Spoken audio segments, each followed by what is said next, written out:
മുനമ്പം സമരസമിതി അംഗം ശ്രീ ഫിലിപ്പ് ജോസഫിനോട് ഒറ്റ ചോദ്യം കൂടി.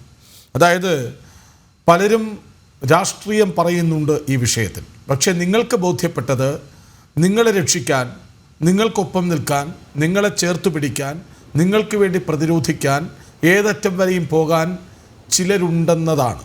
അതാണങ്ങ് നേരത്തെ മോദിയുടെ ഗ്യാരണ്ടിയായി പറഞ്ഞത്.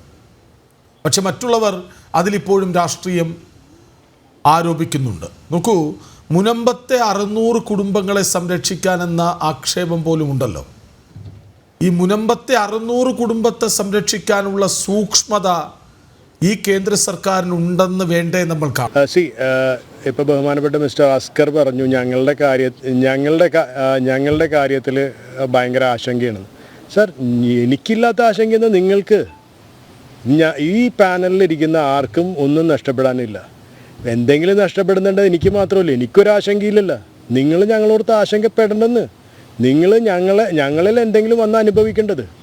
ഞങ്ങൾക്കതിന് ഇന്ന് ഞങ്ങൾക്കൊരു ഉറപ്പ് കിട്ടിയിട്ടുണ്ട്, ഞങ്ങൾക്കതിൽ വിശ്വാസമുണ്ട്. അതിൽ നിങ്ങൾ ഞങ്ങളെ ക്രിസംഗിന്ന് നിങ്ങൾ എന്ത് വിളിച്ചു, ഞങ്ങൾക്ക് ഞങ്ങളുടെ വീട് തിരിച്ചു കിട്ടിയാൽ മതി. അല്ലാതെ മറ്റേ ആ പത്രത്തിൽ വന്നതോ ഈ പത്രത്തിലോ അതൊന്നും ഞങ്ങളുടെ വിഷയമല്ല. ഞങ്ങൾക്ക് ഞങ്ങളുടെ ഒരു ലക്ഷ്യം, ഞങ്ങളുടെ 5ഉം 6ഉം തലമുറയായിട്ട് താമസിക്കുന്ന ഞങ്ങളുടെ കുടുംബം ഞങ്ങൾക്ക് കിട്ടിയാൽ മതി. അല്ലാതെ ഞങ്ങളെ ആരെന്ത് പേര് വിളിച്ചാലൊന്നുമില്ല. പിന്നെ ഞങ്ങൾക്കില്ലാത്ത ആശങ്ക നിങ്ങൾക്ക് എന്താണ്?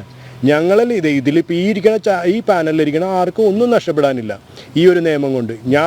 പക്ഷേ എനിക്ക് ഇതെന്തെങ്കിലും വന്നാൽ നഷ്ടപ്പെടണം. എനിക്കില്ലാത്ത വിഷമം എന്നാൽ നിങ്ങൾക്ക്.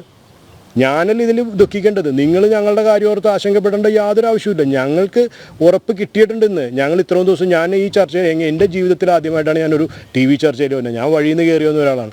ഞാൻ എൻ്റെ അനുഭവമാണ് പറയണം, അല്ലാതെ ഞാനൊരു രാഷ്ട്രീയക്കാരനോ, ഞാനൊരു പ്രവാസിയാണ്, ഞാനൊരു പ്രവാസ ജീവിതം ജീവിക്കുന്ന ഒരാളാണ്. ഞാൻ ഈ നാട്ടിൽ വന്നപ്പോൾ എൻ്റെ ഒരു വിഷയം എൻ്റെ വീട് നഷ്ടപ്പെടുമെന്ന് തോന്നിയപ്പോഴാണ് ഞാൻ സമരത്തിന് കയറുന്നത്. അല്ലാതെ ഞാൻ എനിക്കിതുമായിട്ട് യാതൊരു ബന്ധമില്ലാത്തൊരു മനുഷ്യനാണ്. പക്ഷേ ഞാൻ പറയണത് എന്താണ്, ഞങ്ങളുടെ കാര്യം ഓർത്ത് നിങ്ങൾ ദൈവത്തെ ഓർത്ത് ആശങ്കപ്പെടല്ലേ. നിങ്ങളുടെ കാര്യത്തിലെങ്കിൽ ആശയപ്പെടും. ഞങ്ങൾക്ക് ആവശ്യത്തിനുള്ള നിങ്ങളുടെ ആശങ്കയും കൂടി എടുക്കാൻ ഞങ്ങൾക്ക് വയ്യ. ഞങ്ങൾക്ക് ആവശ്യത്തിനുള്ള ഞങ്ങൾക്കിപ്പോൾ ആശങ്കയില്ല. നിങ്ങൾ ഞങ്ങളുടെ കാര്യത്തിൽ ഇടപെടല്ലേ. നിങ്ങൾ നിങ്ങളുടേതായ കാര്യങ്ങളിലൂടെ പോയിക്കോ. ഞങ്ങളുടെ ലക്ഷ്യം, ഞങ്ങൾ കിടന്നുറങ്ങണ മണ്ണ്, ഞങ്ങളുടെ പൂർവികർ ഉറങ്ങുന്ന ഞങ്ങളുടെ പള്ളിയുടെ മണ്ണ്, ഞങ്ങളുടെ അമ്പലത്തിൻ്റെ മണ്ണ്, ഇത് ഞങ്ങൾക്ക് തിരിച്ചു കിട്ടിയാൽ ഞങ്ങളുടെ വഴിക്ക് പോകും. അല്ലാതെ ഞങ്ങൾക്ക് അത് ഇതൊന്നും പറഞ്ഞിട്ടില്ല. പക്ഷേ വേറൊരു കാര്യം, ഞങ്ങൾ മോദിജിയോട് ഞങ്ങൾ നന്ദിയുള്ളവരായിരിക്കും. അത് വഴിക്ക് ഞങ്ങൾക്ക് സഹായം ചെയ്ത ഒരാളോട് നന്ദി ഉണ്ടായിരിക്കും. എനിക്ക് ഒരു രാഷ്ട്രീയമൊന്നും ഉണ്ടായില്ല, ഒന്നുണ്ട്. ഞാൻ ഈ ഞാനിപ്പോൾ ഒരു BJP, I am really proud to say I'm a proud BJP member right now. ഞാനൊരു 2-2 ഈ രാഷ്ട്രീയം എന്താ, ഞാൻ 24 വർഷമായിട്ട് പ്രവാസ ജീവിതം ജീവിക്കുന്ന ഒരാളാണ്. എനിക്ക് രാഷ്ട്രീയമില്ല, ഒന്നുമില്ല. പക്ഷെ ഇപ്പം എനിക്ക് രാഷ്ട്രീയമുണ്ട്. കാരണം എന്നെ സഹായിച്ച ആളുടെ രാഷ്ട്രീയമാണ് എനിക്കുള്ളത്.